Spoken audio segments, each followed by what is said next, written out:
Mikili Live.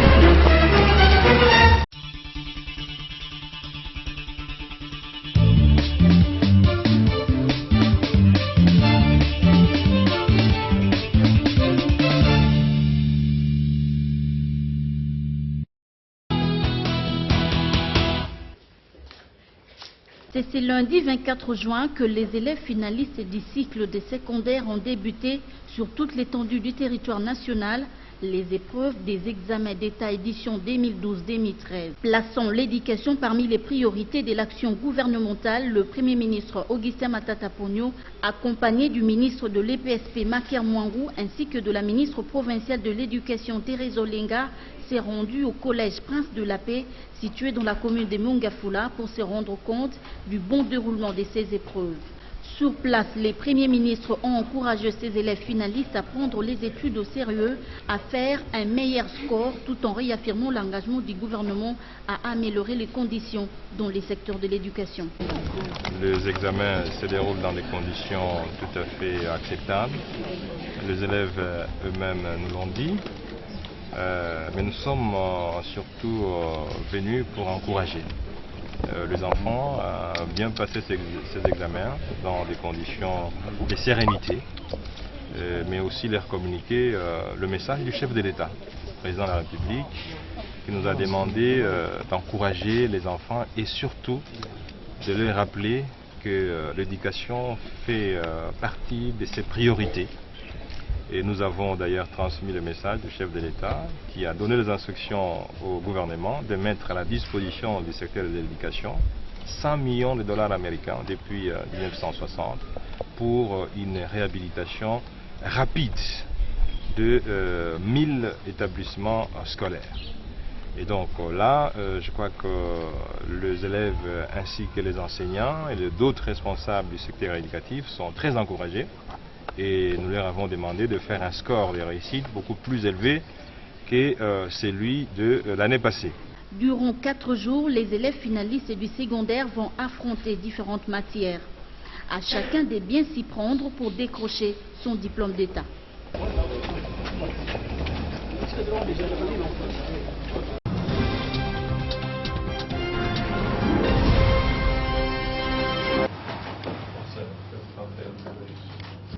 La Troïka se félicite d'avoir maintenu le cap durant le premier semestre de l'année en cours, comme arrêté l'année dernière, tant sur le plan des finances publiques, monétaires et des prix intérieurs. A déclaré le vice-premier ministre, ministre du budget, au sortir de la réunion de la Troïka de ce lundi, présidée par le premier ministre Augustin Matata Ponyo. Je pense qu'on a maintenu le cap. Si vous vous rappelez, on avait terminé l'année 2012 avec une situation plus ou moins maîtrisée, tant sur le plan des finances publiques, sur le plan monétaire, sur le plan des prix intérieurs. On a maintenu ce cap. En tout cas, dans quelques jours, quand on termine le semestre 2013, on peut considérer qu'il s'agisse du taux de change, qu'il s'agisse des prix intérieurs, qu'il s'agisse des autres paramètres, on est resté dans les tendances que nous avons établies au courant de l'année 2012. Par rapport à la conjoncture internationale et à la situation des cours de matières premières qui a une incidence sur la vie nationale, la Troïka tient à être vigilant. Les matières premières, comme vous le savez, c'est toujours ce problème de leur volatilité. Ça monte, ça descend. Et ça, c'est généralement lié aux perspectives économiques dans le monde, à ce qui se passe en Chine, à ce qui se passe dans la zone euro et à la situation aux États-Unis. Pour le moment, bien sûr, que le cours de cuivre, par exemple, a quand même baissé ces derniers temps. Il n'y a pas lieu de s'alarmer, mais comme nous disons toujours, il faut rester vigilant. Sasa s'appelle prise en charge rapprochée des projets de développement sur le terrain. Cette énième visite du Premier ministre congolais prouve à suffisance le souci du gouvernement Matata à réaliser de fond en comble la vision du chef de l'État Joseph Kabila Kabange en rapport avec la feuille de route en la matière. Pour ce faire, les travaux de modernisation et extension de la chaussée aux alentours du pont Buchaku sur la route poids lourd dans la commune d'Ela Gombe ont attiré l'attention du chef du gouvernement. Plusieurs questions, d'ailleurs, ont été posées sur les lieux. C'est l'entreprise japonaise Kitano qui est à pied d'œuvre. L'occasion pour Matata Ponyo, le ministre des ITPR, Fridolin Kassé-Choumoussouka, et leurs experts de mettre le cap vers le pont Djili. Le directeur général de l'agence congolaise de grands travaux, Médard Ilunga, dont l'entreprise ne cesse d'apporter son expertise aux côtés de la main-d'œuvre chinoise, a confirmé que d'ici le 30 juin, le pont Djili en extension sera ouvert aux usagers. Des assurances qui ont permis au Premier ministre de pousser l'équipe sur le terrain à doubler d'ardeur. Pour se rendre compte du bon déroulement des travaux, le Premier ministre a choisi de faire la marche du pont Djili à l'entrée du quartier 1. L'occasion pour Matata Ponyo de communier avec le bénéficiaire direct du projet, qui ont salué le changement qui s'opère au plan infrastructure dans la capitale. Lelo tozomona likambo oyo ezosala mapezo seplisa biso alors atondi barabato baza présent na o bazosala. Tosepeli papa. Donc ndama dans le kumu na ozo sala madeke continuer libela. Ebele bavanda kina babilo papa. Tomona ke loko mon côté baza kolia babongo la bango. Mais en tout cas, nous allons esengo mingi na moment oyo. Ça n'est alors suivi l'inspection à fond du site d'Alo Okapi dont les travaux prennent fin incessamment, a rassuré le patron de la CGT. Les ponts Tsanga dont les travaux consistent à permettre l'agrandissement de la chaussée et faciliter le passage d'eau a aussi attiré l'attention du Premier ministre congolais qui tient à appliquer les instructions du chef de l'État. Le pont Mokali, par contre, sera totalement modernisé d'ici fin octobre. Le point de chute de cette ronde a été l'inspection des travaux sur le boulevard Lumumba, non loin de l'aéroport international de Djili. C'est dans une semaine que les travaux liés notamment à la pose de la couche d'enrobé prendront fin.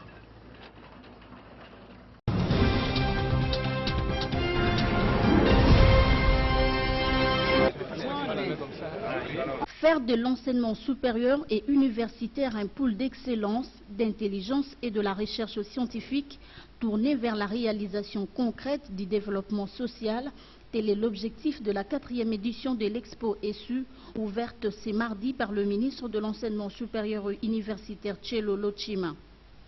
Tenu sous les thèmes enseignement supérieur, universitaire et recherche scientifique, facteur du développement de la société congolaise, ces forums scientifiques s'inscrivent dans les cadres de la révolution de la modernité qui est avant tout une révolution mentale des pensées d'idées avant d'être une révolution de production, indique le ministre Tshelo. Nous clamons haut et fort que l'événement qui nous réunit ce jour participe bien de la révolution de la modernité qui est avant tout une révolution mentale, une révolution de pensée, une révolution d'idées avant d'être une révolution des produits.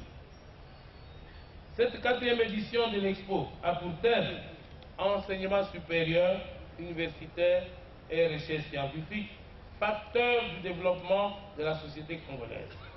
En effet, dans le cadre du programme quinquennal du gouvernement de la République 2011-2016, l'axe premier relatif à la création du pool d'intelligence met un accent particulier sur le renforcement du capital humain par la création des conditions d'émergence d'une intelligence au service du développement et le renforcement de la gouvernance dans le secteur de l'éducation. Il sera question également au cours de ces assises d'échanger sur le gros problème qui handicape le fonctionnement optimal des universités, instituts supérieurs et centres de recherche congolais en vue de trouver une solution durable.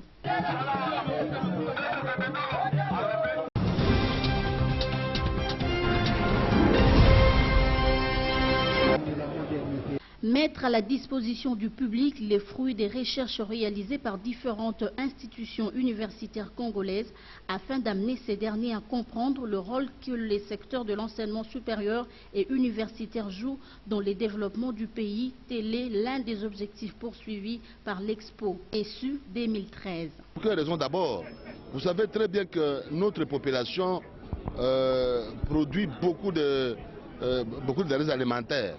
Mais malheureusement, ces denrées alimentaires sont consommées à l'état brut, à l'état naturel. Et ça ne rapporte pas.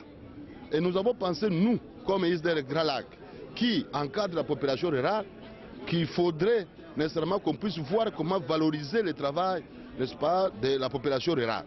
C'est dans ce cadre que nous avons commencé à raisonner sur la transformation de certains produits agricoles. Et ici, nous avons par exemple le fait de maïs. Ça, le fait de maïs ici, en tout cas, ici, ça coûte $1. Mais si vous voyez, il y a combien de maïs là qui coûterait $1? Il y en aurait trop. Et donc, avec ça, il y a moyen quand même qu'on puisse élever les revenus de la communauté, de la population rurale, et puis que la population puisse aimer son métier, qui est l'agriculture. L'expo donne l'occasion aux établissements de montrer au public ce dont on est capable de faire, même si on n'a pas tous les moyens de les réaliser. Mais ce qui est fait en petit peut être pris en compte par les opérateurs économiques pour que dans l'avenir, ça puisse aider au développement du pays. Parce qu'en fait, c'est une sorte de fenêtre des savants. Fenêtre où chaque institution peut montrer de quoi elle est capable, quel est son apport en matière scientifique, en matière de résultats en ce qui concerne les recherches. C'est la 4e édition, mais une édition qui se particularise par ses soucis du développement dans les chefs de comportement du décideur. Voici pourquoi le gouvernement, par l'entremise de notre ministre des tutelles, nous ramène dans l'escarcelle du développement. Et j'entends par développement l'écart-type à combler entre ce qui est et ce qui devrait être.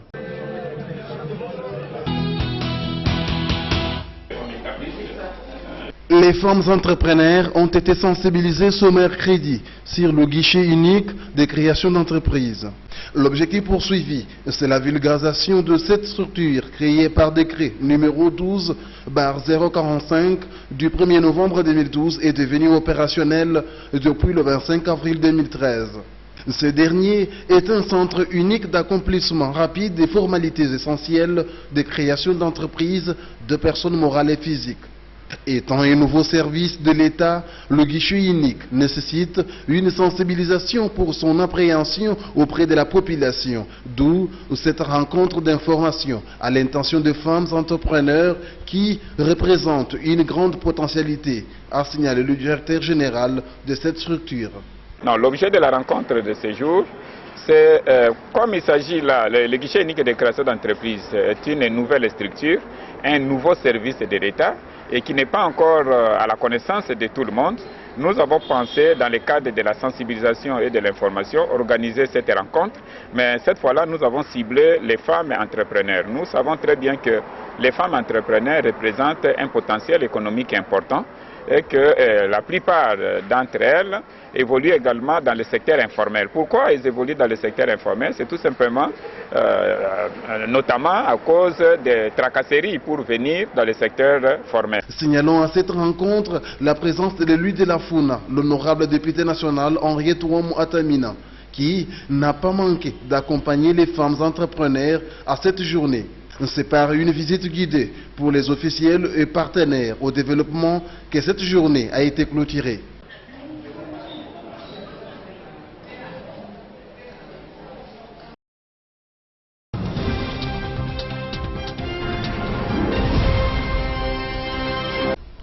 Le Cercle français annonce l'entrée en danse dans le monde de recherche par voie web de l'Afripedia, qui est une nouvelle ouverture de réseau Wikipédia initiée pour le pays africain. Il s'agit de 9 pays dont la République démocratique du Congo fait partie. Ce nouveau instrument de communication par voie d'Internet est ouvert pour l'Afrique afin d'entrer et d'accéder directement à ces informations par voie de ces sites encyclopédiques. Wikipédia, déjà actif dans certaines institutions d'enseignement en Afrique subsaharienne, Afripedia ne se complique pas, précise le représentant de Wikipédia à ces forums ouverts également aux hommes et aux femmes de la presse. Il fallait donner une place à l'Afrique au sein de Wikipédia. Et on a pensé que c'était la francophonie. Elle est en Afrique et elle le sera d'autant plus dans les années qui viennent. On considère qu'en 2050, 85% des francophones seront en Afrique. On considère aujourd'hui qu'une langue et une culture qui n'est pas présente sur Internet et sur les réseaux, elle est plus ou moins en danger.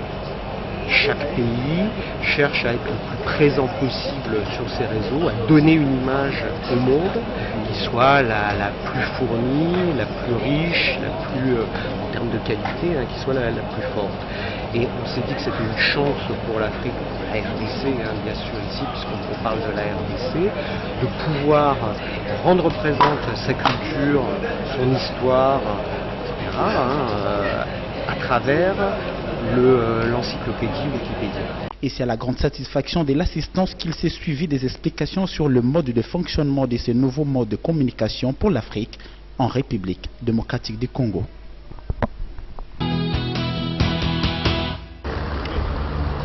L'aérogare modulaire de l'aéroport international d'Ndjili va dans le tout prochain jour refaire profondément sa chirurgie esthétique, laquelle va lui conférer la splendeur qu'elle mérite.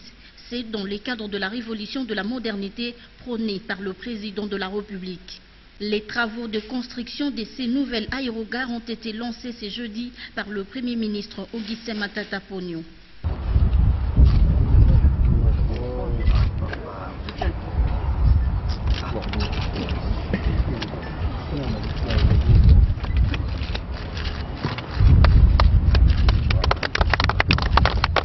En effet, l'édifice qui sera érigé dans ces lieux est entièrement financé sur fonds propres du gouvernement, dont le coût global est évalué à 22 millions de dollars américains.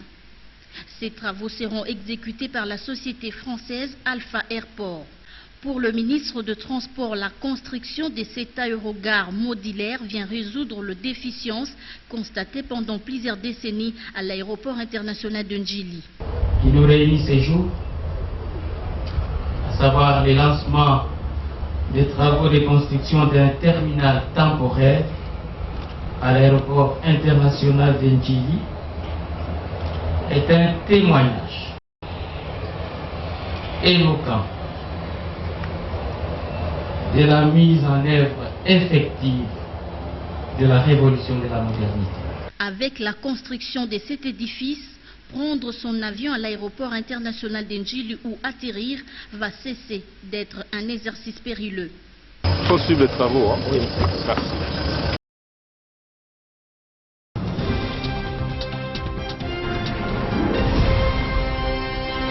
Les épreuves de 4 jours qui sanctionnent l'examen d'État pour l'édition 2012-2013 appartiennent désormais au passé. C'est depuis le 24 juin que le finaliste du secondaire était soumis à la session extraordinaire de l'examen d'État qui vient de tirer sa révérence ce jeudi 27 juin. Les unes comme les autres croient avoir donné les meilleurs d'eux en vue d'un bon résultat. Bon, ça n'a pas vraiment été ce qu'on s'attendait à voir, mais ça s'est quand même bien passé puisque ça a été abordable. Et on pensait que ça pouvait être un peu difficile, mais ça a quand même été. Et vous attendez un bon résultat dans les 2 semaines qui suivent? Oui. Si on se fie à notre travail, on doit s'attendre à un bon résultat puisque on est sûr de notre travail. Ces épreuves de 4 jours paraissent surprenantes pour les autres finalistes, mais qui ont quand bien même tenté de faire face. C'est bien passé parce qu'on s'est bien préparé. On a répondu à toutes les questions, mais c'était aussi difficile. Le deuxième jour, on a fait la mathématique le deuxième jour, c'était difficile, mais ça va quand même. On a introduit des fuites pour vous? Non, il n'y en avait pas, on a cherché, mais on n'a pas trouvé. À dater de ce jeudi, nous sommes partis pour 2 à 3 semaines d'attente de la publication générale de l'examen d'État édition 2012-2013 qui passera toujours par voie de la nouvelle technologie, par SMS ou sur le net. Bonne chance à tous. C'est conformément à l'article 23 de la loi organique qu'il s'est tenu ce jeudi au Grand Hôtel Kinshasa, l'assemblée plénière de la CENI, cérémonie présidée par le président exécutif national de la CENI. Prenons la parole pour la circonstance, le président de la CENI, l'abbé Apollinaire Malou Malou, a insisté sur le rôle que doit jouer son bureau, caractérisé par l'intégrité et l'impartialité, tout en invitant à favoriser les intérêts politiques, mais viser les profits de la nation. En deuxième lieu, les processus et procédures devront garantir les valeurs fondatrices de l'acte de force. Parmi ces valeurs, nous pouvons citer, sans être exhaustifs, l'impartialité et l'intégrité.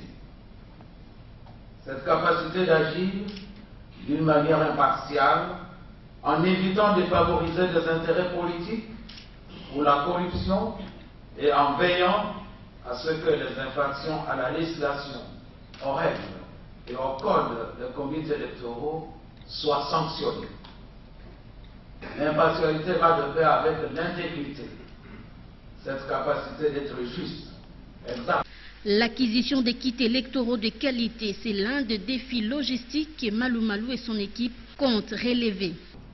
L'acquisition de matériel électoraux de qualité et le développement de programmes dans une optique de durabilité et de rentabilité, ainsi que l'efficacité dans la prestation des services. L'attachement à la qualité du service,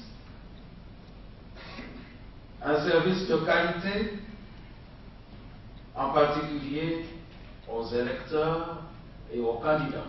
Pour améliorer leur travail, le nouveau bureau de la CENI compte activer dans un délai raisonnable des concertations avec toutes les couches de la société pour contribuer à la réussite de la seconde étape des élections.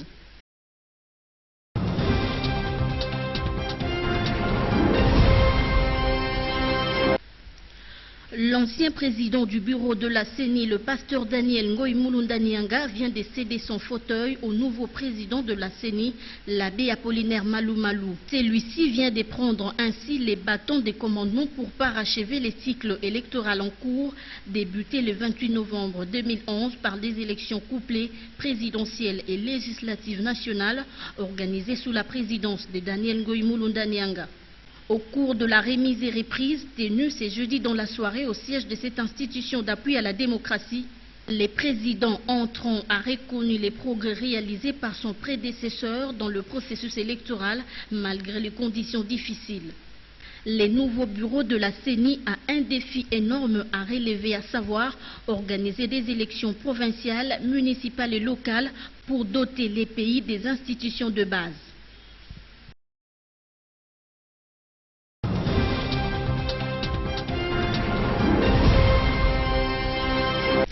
Célébration ce vendredi 28 juin 2013 de la Journée mondiale des télécommunications et de la société de l'information sous le thème « L'éthique au service de l'amélioration de la sécurité routière ».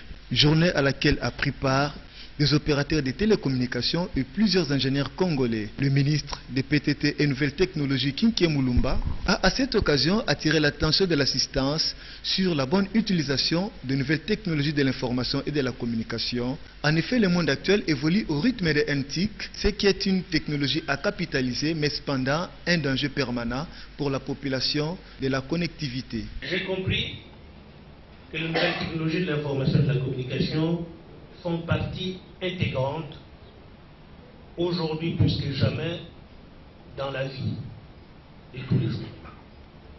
J'ai compris aussi que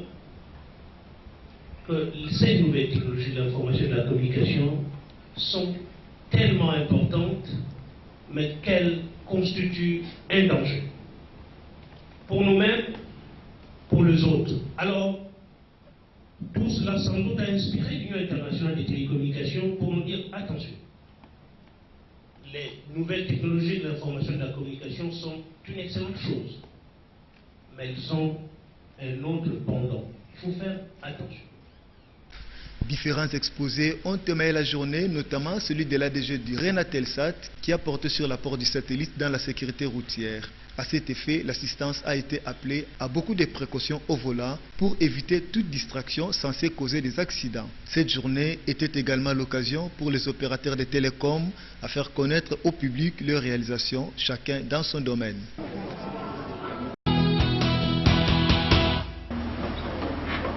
Les travaux de construction du pont jeté au confluent des rivières Kalamu et Funa sur l'avenue Luambo Makadi ont atteint leur vitesse de croisière.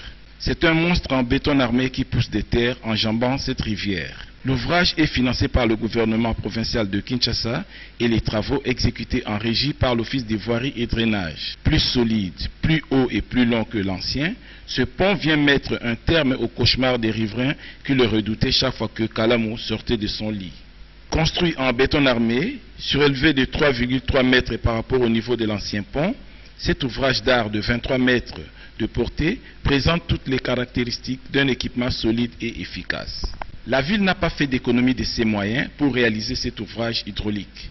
Avoir un béton armé de 350 à 450 kg par mètre cube selon les cas, contrairement à l'ancien, un ouvrage de maçonnerie, construit en 1955. Au niveau du confluent, le lit est élargi à 23 mètres afin de contenir d'immenses flots d'eau lors des crues brutales de Kalamu. L'OVD éprouve cependant des difficultés de plusieurs ordres, notamment des écoulements d'ordures solides qui n'en finissent pas de descendre le cours de la rivière, mais surtout la présence dans le sous-sol des câbles électriques basse tension et des tuyaux de conduite d'eau. De leur côté, les riverains exultent et ne cachent pas leur reconnaissance aux autorités qui ont pensé de les délivrer de leur cauchemar.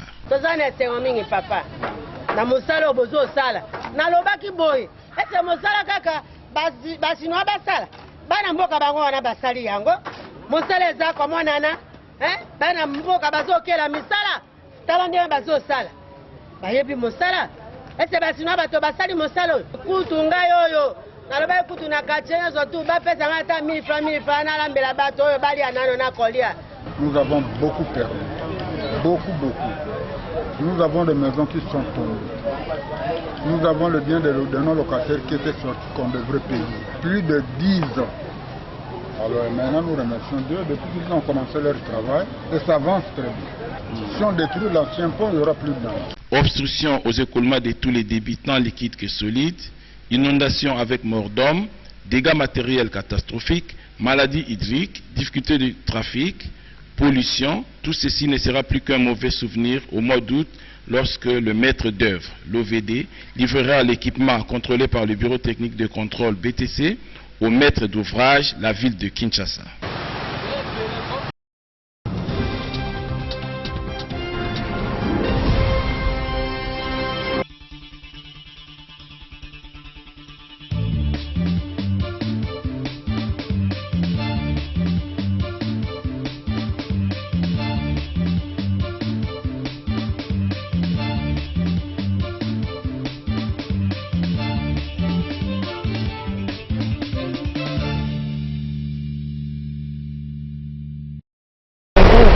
Live.